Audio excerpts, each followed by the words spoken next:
do together the Chettinad cold curry.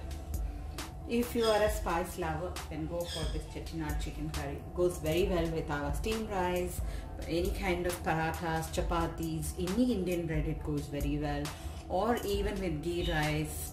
I really like the combination with ghee rice, or sometimes I like to have it with normal parathas, normal triangle like what we make the parathas, so that goes very well with this. So let's have a look at the ingredients. The ingredients are all available at your own houses. Like, it's very simple, but yet very easily you can make it at your house. And I'll tell you, it's so flavorful masala this is like. So let's have a look at the ingredients what you need. First of all, I have kept half kilo of the chicken, which is with bone. I have washed it and I have kept, so that's why I'm not showing it here. Although the chicken is kept washed neatly with some, if you like, you can add some turmeric and wash it and keep it, okay? And for the marination, I will need about 1/4 cup of the curd, and I have taken about 1 teaspoon of the red chili powder, 1/2 teaspoon of the turmeric, and little bit salt for the chicken, and I have kept half lime here. When the chicken, the water goes out of the chicken, I just put that and marinate the chicken till the masala is done like. So first I will marinate the chicken. Then I will need some onions here. I've taken a small shallot, say about 6 to 7 of them, 1/2 teaspoon of the mustard, 1/4 teaspoon of the cumin, and 1 red chili which I have broken and kept here, along with some curry leaves. Okay, this is for tempering. For the masala, I will need about 1/2 teaspoon of the garam masala powder. Alternatively, if you don't have a garam masala powder, just use all the garam masalas that you have. The rest of it, like you have a little bit of cardamom, cloves, cassia, that is more than enough, because the rest of it comes here. If you have that, you add that, and if you get available if you have in your region the poppy seeds, add about 1 teaspoon of the poppy seed. It takes the dish to another level. We don't get it here, so I have not added poppy seeds, okay? Even in my garam masala, I don't have poppy seed. Okay, so now 1 tablespoon of the coriander seed, 1/2 teaspoon of the peppercorns, 1/2 teaspoon of the fennel, 1/2 teaspoon of the cumin, about 6 pieces of the garlic. Now look at the garlic, it's a little bigger piece, like not the small ones, okay? And a nice, say about 2 inch of the ginger. And red chili you have to add to your taste how much ever you need for the masala, keeping in view the peppercorns, as well as you see the red masala that we have red masala powder that we have added into the chicken for marination.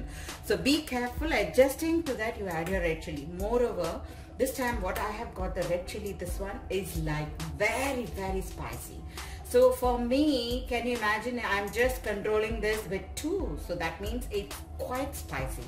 Probably we'll say about 1/4 cup and then 1 tablespoon of the coconut to make this masala, okay? And here I have in this 1 tomato, and this is, keep in mind we have the curd also. If your curd is very sour, cut down on the tomato and reduce the sourness to the curry. Don't add very sour curd into your marination. If you have done that, then you have to really go for a smaller tomato, okay? And my tomatoes are not sour, so 1 tomato for this is perfect for me. And I have taken nice 1 big onion which is slit into pieces like this.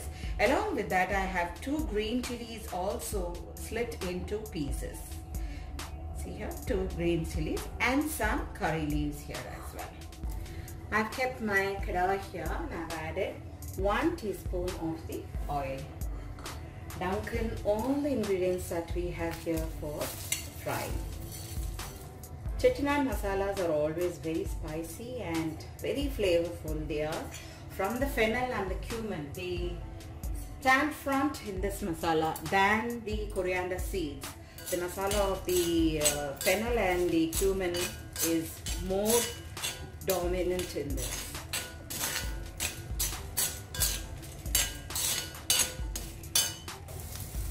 My hand like this, I am taking coconut. So that's easy. About 1/4 cup plus about 1 tablespoon it will be. It's brown. I'm going to off the flame. Let this remain here. Add half teaspoon of the garam masala also. The chicken is marinated well with the masala what I have shown. And if you notice, I have cut the chicken into very small pieces. I like when I make the curry, like to have it in a small pieces than the chunky ones. The small pieces will tend to hold the masala very nicely and it will be very tasty. We've added lime to the chicken, reason being it will make the chicken very juicy and soft. Heat a kadai or a mud pot, whatever you have available. I have put in 1.5 tablespoon of the gingerly oil. As the oil gets heated, I'm going to add in the sliced onion, green chili slit. Fry the onions nicely. Add a little bit of salt so that the onions will get fried. Add the tomatoes now. Keep the flame high and let the tomatoes turn soft. Allow the tomatoes get cooked, covered. Add in the masala now. They have browned it well.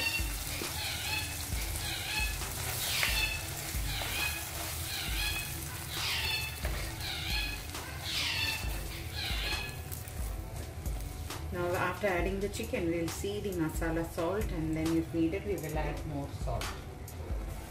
You know, add in the chicken pieces then.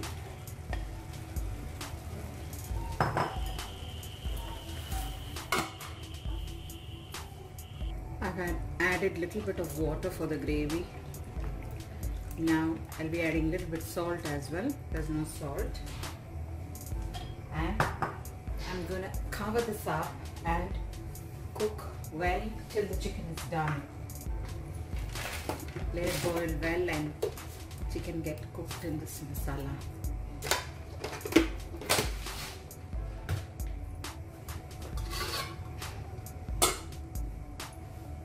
Done. I've added about 1.5 tablespoon of the oil there.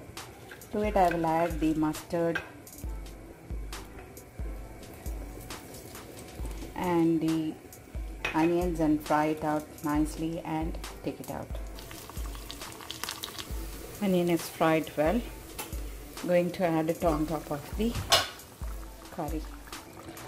Give it a good mix. Ensure the masala gets into the chicken and everything well now. Just going to cover it up.